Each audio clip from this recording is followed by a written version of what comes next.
Okay, thanks everybody. If you're all settled, good morning. Welcome to the 2014 National Conference of the Liberal Democratic Party. At this conference, we've got a mix of financial and honorary members of the Liberal Democratic Party. We've got members of the Outdoor Recreation Party. We've got our visitors from interstate: Perth, Brisbane, Melbourne, Canberra. And South Australia, yes, thank you. All over. And of course we've got a mix of interested observers, guests, and welcome to the media. It is certainly an impressive group, and I could just comment what a difference a year makes.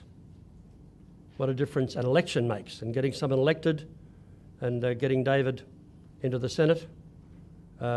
Appearances on nearly all the media has attracted attention to the party, and we don't intend to let you down. So we hope you'll come away from this conference with something of value, knowing a little more about the party.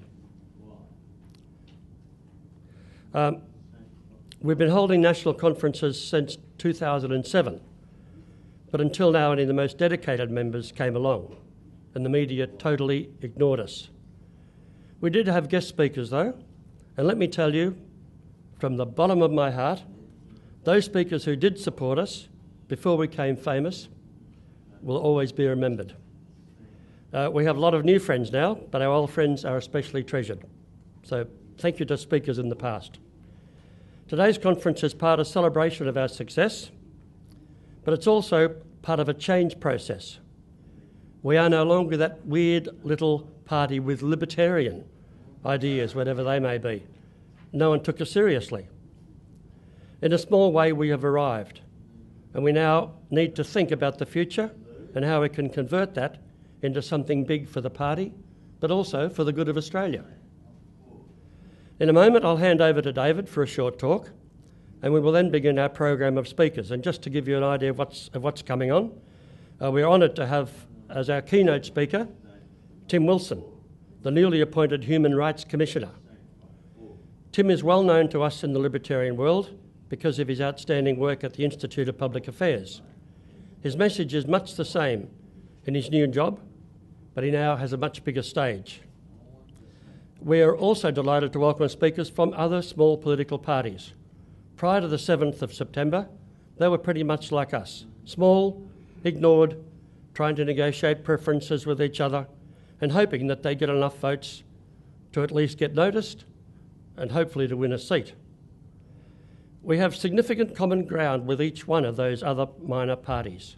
And now that we have a senator, we're hoping we might be able to make some progress on the issues that we share.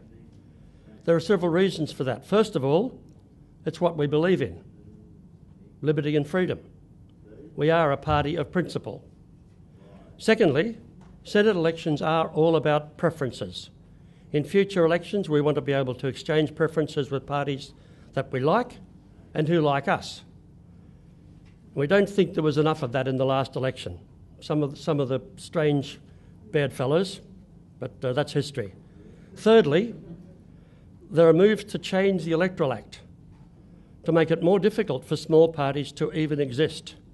If that happens, and some of them disappear, we might be able to continue the fight on their behalf. So I'm sure that at the time comes, you'll make each of them welcome. This afternoon is our business session. We'll be presenting our reports from each of the branches, considering policies, and electing new members to the National Executive. We'll also hear from each of our politicians, Councillors Mead and Pettit, and Senator-elect Leinholm.